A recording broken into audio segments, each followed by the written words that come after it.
पश्चिम बंगाल की सियासत में हुमायूं कबीर ने एक बार फिर हलचल पैदा कर दी है। मुर्शिदाबाद की भरतपुर सीट से विधायक हुमायूं कबीर ने 6 दिसंबर को बाबरी मस्जिद बनाने का ऐलान किया है।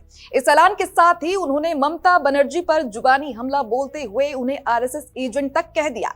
हुमायूं कबीर का ये कदम न सिर्फ ममता बनर्जी के लिए राजनीतिक चुनौती पैदा कर रहा है, बल्कि राज्य की सियासी तस्वीर में भी बदलाव ला सकता है। उनके इस कदम के बाद मुस्लिम समुदाय के बीच चर्चा तेज हो गई है। कई लोग उनके बयान का समर्थन कर रहे हैं और कुछ इस पर नाराजगी जाहिर कर रहे हैं।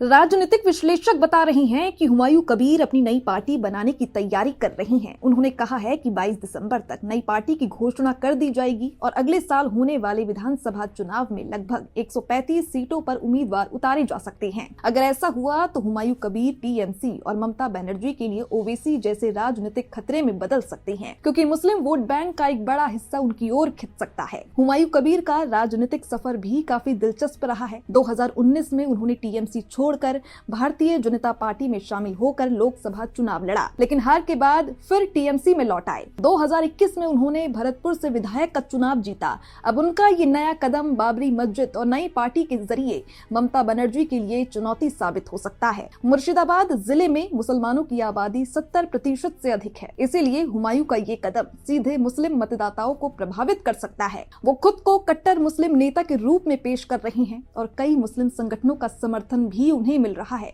उनका कहना है कि वो मुस्लिम समुदाय के लिए मजबूत नेता बनना चाहते हैं और बाबरी मस्जिद बनाने का ऐलान इस इरादे को और स्पष्ट करता है। हुमायूं कबीर ने मीडिया में खुलासा किया कि ममता बनर्जी के शासन में मुसलमानों के हितों की उपेक्षा हो रही है। उन्होंने दावा किया कि कई धार्मिक और सामाजिक मामलों में राज्य सरकार की नीतियों ने मुस्लिम समुदाय को निराश किया है। हुमायूं की माने तो वो उन मुद्दों पर काम करना चाहते हैं जो मुस्लिम समुदाय के लिए जरूरी है और इस वजह से उन्होंने बाबरी मस्जिद बनाने की पहल की है। विश्लेषकों का कहना है कि अगर हुमायूं कबीर नई पार्टी बनाते हैं और अगले विधानसभा चुनाव में उम्मीदवार उतारते हैं तो ये टीएमसी के लिए बड़ा झटका हो सकता है। ममता बनर्जी की जीत में मुस्लिम मतदाता अहम भूमिका निभाते हैं और हुमायूं का ये कदम उनके वोट बैंक को बंटने का खतरा पैदा कर सकता है। राजनीतिक जानकार ये भी बताते हैं कि हुमायूं कबीर अपनी नई पार्टी को एक मजबूत मुस्लिम नेतृत्व वाला विकल्प बनाना चाहते हैं। अगर मुस्लिम मतदाता उनकी ओर झुकते हैं तो ये टीएमसी और ममता बनर्जी दोनों के लिए चुनौती साबित हो सकता है।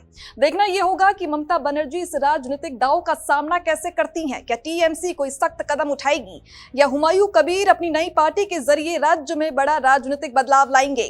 तो फिलहाल हुमायूं कबीर अपनी जिद पर अड़े हुए हैं और आगामी समय में ये पश्चिम बंगाल की सियासत में बड़ी हलचल पैदा कर सकता है। तो फिलहाल के लिए इतना ही। बाकी ऐसी ही खबरों के लिए आप बने रहिए हमारे साथ और देखते रहिए भारत अपडेट।